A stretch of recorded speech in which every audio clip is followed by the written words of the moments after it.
Aluminum Pipe TIG Weld Repair, Season 2, Episode 2. Warning, flashing lights occurred during this video. Please use caution. The content and techniques you see in this video are performed by professionals. We ask that you do not attempt at your own risk. Thank you. Alright, what's going on, guys? Chris Winarski here. We're back again. We got kind of a simple project. I'll show you. The aluminum volleyball net thing. It's like a post for like a volleyball net, and this piece broke off right here. So this part goes into the ground like up to here, I think. So I think we or somebody repaired this in the past. But interesting thing is it's like two different got two pieces of metal. It's like a sleeve on the inside, and then same thing over here, but this is a bigger sleeve. And then weird thing is, if you go around this side, this is a solid piece, no sleeve, but I can't really see what's going on in the inside, but that really doesn't matter. But the main thing is this just got to be ground down after we weld it. So I want to kind of do a flush cut, but I don't want to take away too much material. So with this, I'm just going to grind this down to this thing, because that's almost a straight cut. And then same thing over here, just grind all that down. Then I'll put a pretty decent bevel on there, and I'm going to get into this metal too for my bevel, and then I'll fit them both back up and weld them together, and then grind down the weld, and hopefully that's it. Hopefully should be pretty simple, but we'll see. You never know.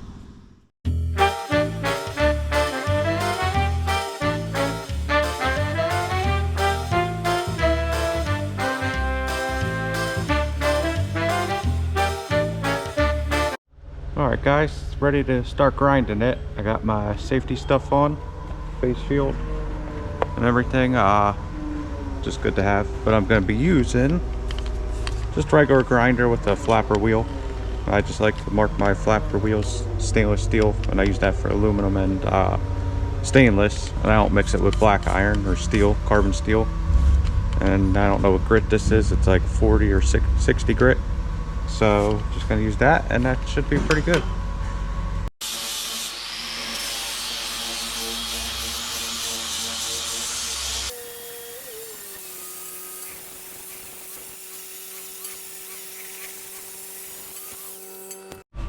I got this one straight. This one was easy, but there's like a little bit right there that's on the inside. I don't want to grind too much. And then this one, it's not the straightest. I noticed like the metal doesn't line evenly up, so but it'll be fine. I got this tool to clamp them both together, so if there's a little gap or something, that's fine. Might just give me a little more penetration or something.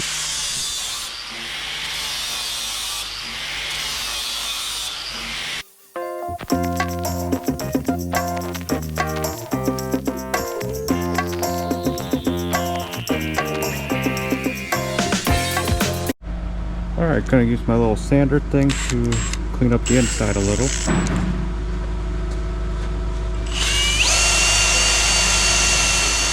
This wheel works good with cleaning up the burrs from the inside and whatever gunk is left over, and clean up those flapper wheel heavy marks and just making it nice and smooth afterwards.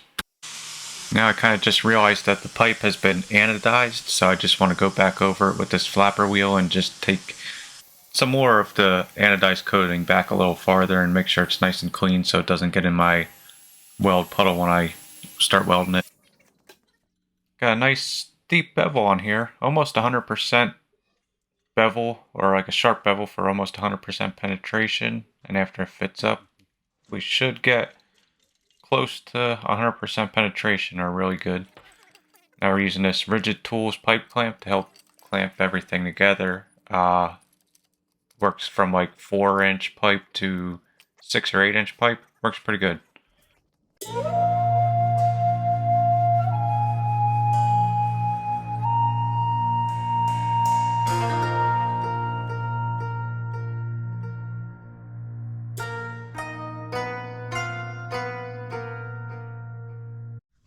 Alright, got my machine.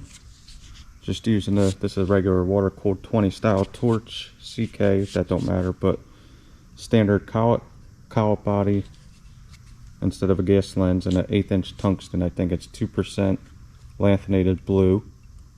And I usually sharpen it to a point, but this is what happens once you get to like a certain heat, kind of. And I think that's a number 6 cup. And so that's it for that. Run my gas to about, I think it's 28-25 pfh. Using Everlast Power TIG 325 EXT. Then this got settings on it, so go to setting number 2. That's my AC style, normal AC. And then I have it set up for advanced square wave, pedal, TIG pulse off, and then welding amps 250, and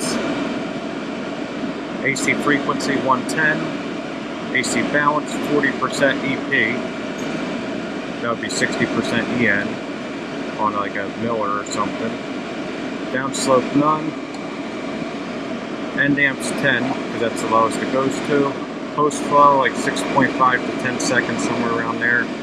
Pre-flow I like a little bit, like 0.2, so like just a tiny bit of a second, just helps that arc start a little bit. Start amps 40, with like thicker stuff I'll just pump it up a little. Gives a little cleaner arc start, I guess. And weld amps 250. High frequency TIG. Here's your purge gas to check your gas over there, which is nice. And that's it. And then here's another tip I went over in another video. If you have like a 200 amp machine, 250 amps was like perfect to weld that. That was like 1/4 inch 3/8 thick aluminum. Unless you preheat it, it might do better. But if you had like a 200 amp machine, you could do a little different trick by bumping the AC frequency to hertz down to about 60 to about 80% compared to about 250 or whatever if your machine goes that high. The lower you bump it down for thicker stuff, the faster it'll puddle. But then if I had thinner metal, like 1/16 inch or something, I'd bump it maybe up to like 110, 250. It'll take your puddle and shrink it down a little, give you a finer little puddle, where when you bump it, if I had it like 60, it might make it a little fatter for thinner stuff. So that's a little trick.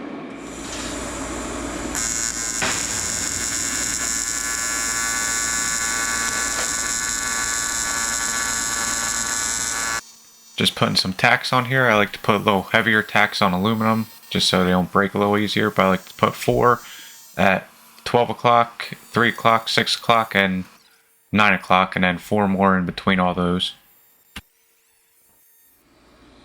Now this machine has enough amperage to go at it. I'm using about 250 right now, so I didn't preheat it, but you can preheat it and weld a lot better probably. But I'm just working my way at it slowly, just slowly heating the pipe up and going at it, not trying to punch at it right away and full throttle the whole way through, just slow and steady.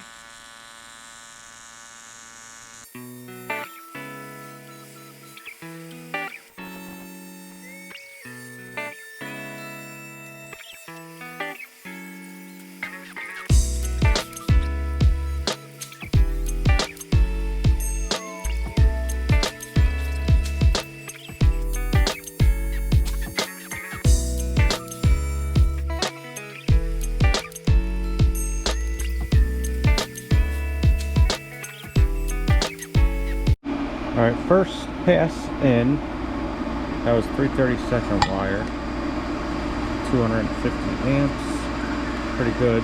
Hopefully 2 more passes, 1 on half, 1 on half, and hopefully that's good.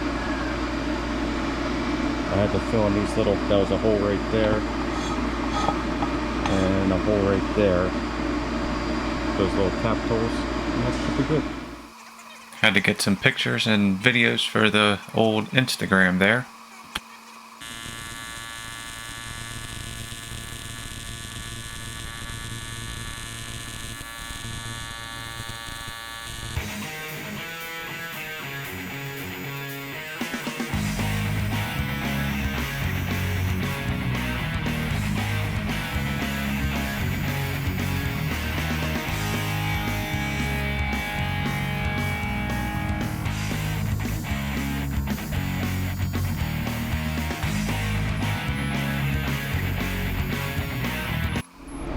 second pass in.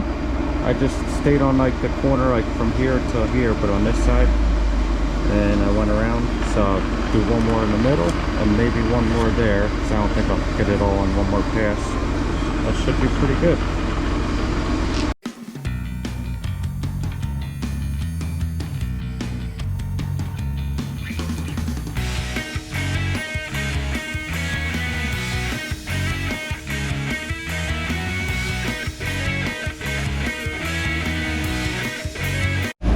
Alright, second pass is in. I think I got it pretty good. Pretty wide. And I just got like one more little cover pass to do. And I think that should be good. Grind it down. Now the last pass, you just want to make sure the metal's not too hot. If it is, just let it cool down for a minute and just go a little lighter on the heat. And that way it doesn't have any undercut or anything, but just make sure it's penetrating everything. Alright, all the passes are on top. And I think that should be enough. Pretty sure. Just gotta grind it down. It's still a little warm. It's about lunchtime, so I'll stop and eat, and then I'll grind it down after. So I think that should be good. We'll see.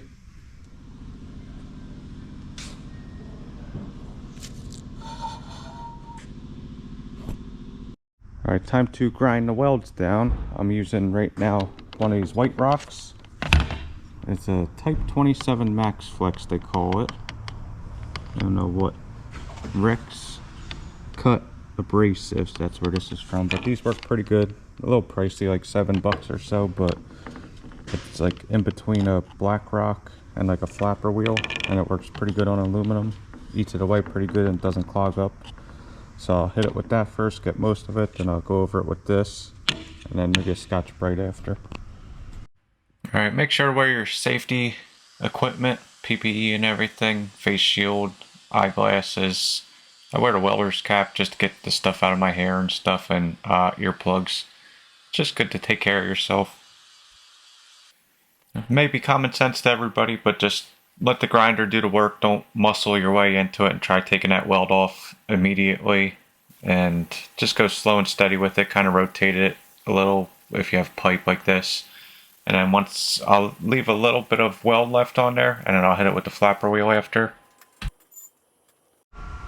Alright, got it pretty good with that white rock wheel. Just going to switch over to flapper wheel and get it a little better. Alright, same thing here, but now with the flapper wheel, I'll just barely hold that flapper wheel and let that thing just kind of float on top while spinning it like back and forth, and kind of going with the rotation of that pipe and just gently going at it. Alright, all ground down with the flapper wheel. Now just want to put a little tape line and then hit it with like a Scotch-Brite wheel or something, just to give it a nice little neat line. But that should be pretty good and not bad. I was debating on showing you guys this or not, because this didn't work with this anodized coating on here. It was harder to blend it in, but if you do it this way, if you have just raw aluminum pipe and tape it like this and do Scotch-Brite, it'll come out pretty nice.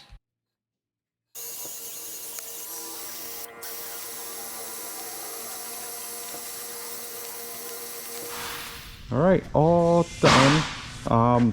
Usually when I put that tape on there and Scotch-Brite it or something, it'll give me a nice straight line, but there's a hard anodized coat on here which is not coming off unless you grind it, and it's not really worth it because this is going to be put in the ground probably up to there, give or take, or something, so it might not even be seen, so it doesn't really matter. And I think it's pretty good. I got nice penetration on the whole thing, nice bevel. I think it's probably close to 100% penetration. So I think that's pretty good. I think that'll hold up a lot longer than the last one. We'll see. Never know. Maybe my welds weren't that good though, who knows. But I think I'm happy with it. Thanks.